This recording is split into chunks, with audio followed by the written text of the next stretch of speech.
اعوذ باللہ من الشیطان الرجیم بسم اللہ الرحمن الرحیم۔ ڈیئر اسٹوڈنٹس، السلام علیکم۔ آج کا ہمارا ٹاپک ہے ریاست اور معاشرہ میں فرق۔ ریاست کیا ہے اور معاشرہ کیا ہے؟ ریاست اور معاشرہ ایک دوسرے سے بالکل مختلف تصورات ہیں۔ دونوں کی ابتدا، ارتقاء اور خصوصیات جدا ہیں۔ قدیم یونانی مفکرین کے نزدیک ریاست اور معاشرہ میں کوئی فرق نہ تھا۔ وہی افراد جو معاشرے کی رکنیت رکھتے ہیں ریاست کے بھی باشندے تھے۔ قدیم دور میں شہری ریاستیں تھیں۔ ہر ریاست ایک آبادی پر مشتمل تھی اور آبادی ایک مکمل معاشرہ بھی سمجھی جاتی تھی۔ بعد ازاں ریاست کی حدود میں وسعت پیدا ہوتی گئی تو ریاست معاشرے سے مختلف ادارہ بن گئی۔ آج دونوں واضح طور پر الگ الگ پہچان رکھتے ہیں۔ نمبر 1 ہے حکومت۔ حکومت کا وجود حکومت کے بغیر ریاست کا وجود حکومت کے بغیر ممکن ہی نہیں۔ حکومت ریاست کے 4 عناصر میں سے ایک ہے۔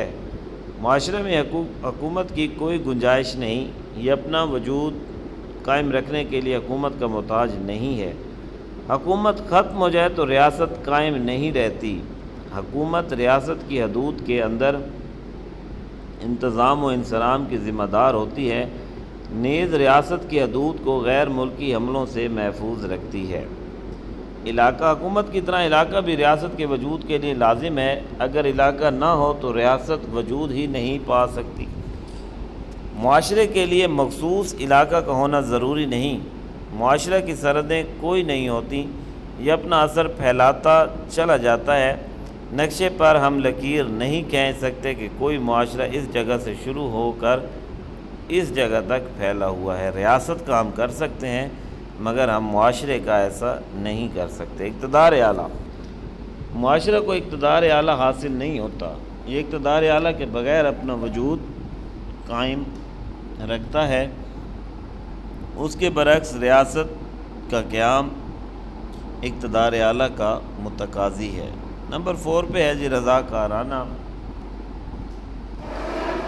ریاست کی رکنیت لازمی ہے۔ ایک وقت میں ایک ریاست کی رکنیت رکھنا فرد کے لیے بنیادی شرط ہے۔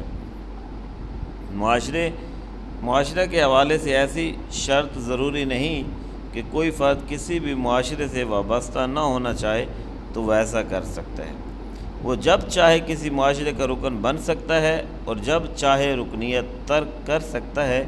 یہ خالص رضاکارانہ تنظیم ہے۔ رسوم و رواج اور قانون۔ معاشرہ کا نظام رسوم و رواج کے بلبوتے پر چلتا ہے۔ معاشرہ میں پائی جانے والی مشترکہ عادات کو رسوم و رواج کہا جاتا ہے۔ ان پر عمل نہ کرنے والے افراد کے خلاف پولیس کارروائی نہیں کرتی۔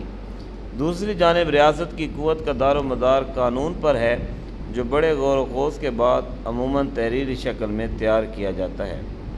قانون کی خلاف ورزی کرنے والے افراد کو پولیس گھیرتی اور سزا دلواتی ہے۔ ریاست کی جیلیں اور عدالتیں اسی مقصد کے لیے موجود ہیں۔ 6 پہ ہے سزا کا انداز۔ ریاست ایسے افراد کو سزا دیتی ہے جو قانون شکنی کرتا ہے، اسے جیل میں ڈالتی ہے، جبکہ معاشرہ کا سزا دینے کا تصور جدا ہے۔ معاشرے کے رسوم و رواج کو انداز کرنے والے انسانوں کا بائیکاٹ کیا جاتا ہے اور ان سے چند روابط منقطع کر لیے جاتے ہیں اور مجبور کیا جاتا ہے کہ وہ رسوم و رواج کی پابندی کریں۔ برتر حیثیت۔ معاشرہ بہت مضبوط تنظیم ہے لیکن ریاست کو اس سے برتر حیثیت حاصل ہے۔ معاشرے کے تمام ادارے ریاست کے تابع ہوتے ہیں۔ ایسے رسوم و رواج پر عمل کرنا معاشرے کے لیے دشوار ہو جاتا ہے جو ریاستی قانون سے متصادم ہوں۔ معاشرہ مختلف اداروں پر مشتمل ہوتا ہے۔ ریاست اگرچہ برتر ہوتی ہے مگر ویسے قوانین تشکیل دینے سے گریز کرتی ہے جو معاشرتی قدروں کے منافی ہوں۔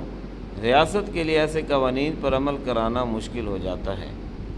نمبر 8 پہ ہے ایک معاشرہ کئی ریاستیں۔ بعض ایسے معاشرے ہیں جو بیک وقت کئی ریاستوں میں پھیلے ہوئے ہیں، جیسے مسلم معاشرہ، دنیا کی 50 کی لگ بھگ ریاستوں میں اسلامی معاشرہ قائم ہے۔ اسی طرح ایک ریاست میں کئی معاشرے وجود رکھ سکتے ہیں، جیسے دیہی اور شہری معاشرہ۔ مقاصد میں تنوع: ریاست سیاسی مقاصد کے لیے بنائی گئی ہے، لیکن معاشرہ کثیر المقاصد ہے۔ یہ ثقافتی، مذہبی، تفریحی اور اخلاقی مقاصد کی تکمیل کے لیے کام کرتا ہے۔ فرائض اور ذمہ داریوں کے حوالے سے معاشرہ کو کہیں زیادہ وسعت حاصل ہے۔ معاشرے کی قدامت: معاشرہ اس وقت سے قائم ہے جب سے حضرت انسان نے اپنی زندگی کا آغاز کیا۔ انسان اور معاشرہ کی عمر برابر ہے، اس لیے ہم دیکھیں تو معاشرہ بہت ہی قدیم ہے۔ اس کے مقابلے پر ریاست کا قیام چند ہزار سال پہلے ممکن ہوا۔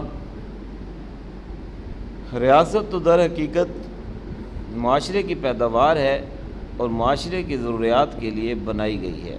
11 پہ ہے جی ٹھوس نظم و نسق: ریاست کی تنظیم ٹھوس ہے، اس کے شعبے مستقل اور مربوط ہیں۔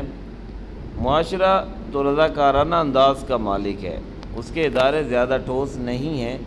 یہ کئی اداروں کا مجموعہ ہے اور ان میں بعض زیادہ منظم شکل کے حامل نہیں ہیں۔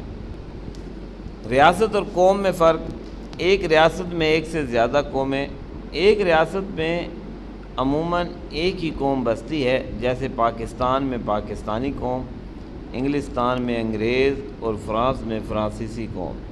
کبھی کبھی کسی ریاست میں قومیت ایک قوم بن جاتی ہیں، جیسے بھارت میں کشمیری قوم ایک الگ قوم ہے جو آزادی کے لیے جدوجہد کر رہی ہے۔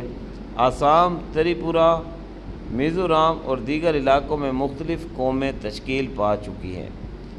سیکنڈلی، اقتدار اعلیٰ: ریاست کی تکمیل اقتدار اعلیٰ کے بغیر ممکن نہیں، یہ ریاست کا لازمی عنصر ہے۔ قوم کو اقتدار اعلیٰ حاصل نہ ہو پھر بھی قوم کہلاتی ہے۔ دنیا میں کئی اقوام نے آزادی کی جدوجہد کی اور بالآخر اپنی ریاست پالی۔ بعض قومیں اب بھی کوشش میں مصروف ہیں۔ فلسطینی اور کشمیری ایسی ہی اقوام ہیں جنہیں اقتدار اعلیٰ بھی حاصل نہیں ہے۔ تھرڈ، حکومت: اقتدار اعلیٰ کی طرح حکومت بھی ریاست کا لازمی حصہ ہے۔ ریاست میں حکومت نہ ہو تو یہ نامکمل سمجھی جاتی ہے۔ قوم کے لیے حکومت قائم کرنا لازمی نہیں۔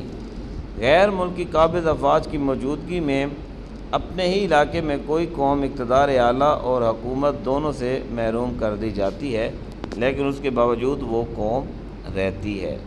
ریاست اور قانون: ریاست ایک مخصوص علاقے میں عوام کے منظم طور پر رہنے کا نام ہے۔ قانون ریاست کے اندر نظم و نسق قائم کرنے کے لیے بنایا جاتا ہے۔ ریاست کا تصور قانون کی موجودگی میں مکمل ہوتا ہے۔ قوم کے لیے ایک قانونی ڈھانچہ ترتیب دینا لازمی نہیں۔ 4 عناصر: ریاست 4 عناصر کا مجموعہ ہے، یعنی آبادی، حکومت، علاقہ اور اقتدار اعلیٰ۔ قوم کے لیے آبادی تو ضروری ہے، لیکن یہ علاقے، حکومت اور اقتدار اعلیٰ کے بغیر بھی مکمل سمجھی جاتی ہے۔ البتہ یہ ان تینوں عناصر کے لیے کوشاں رہتی ہے۔ جب ایسا ہو جائے تو قوم ایک ریاست کی مالک بن جاتی ہے۔ آج کے لیے اتنا ہی ڈیئر اسٹوڈنٹس، کل انشاءاللہ ریاست کا اسلامی تصور ہم پڑھیں گے۔ تھینک یو جی، اللہ حافظ۔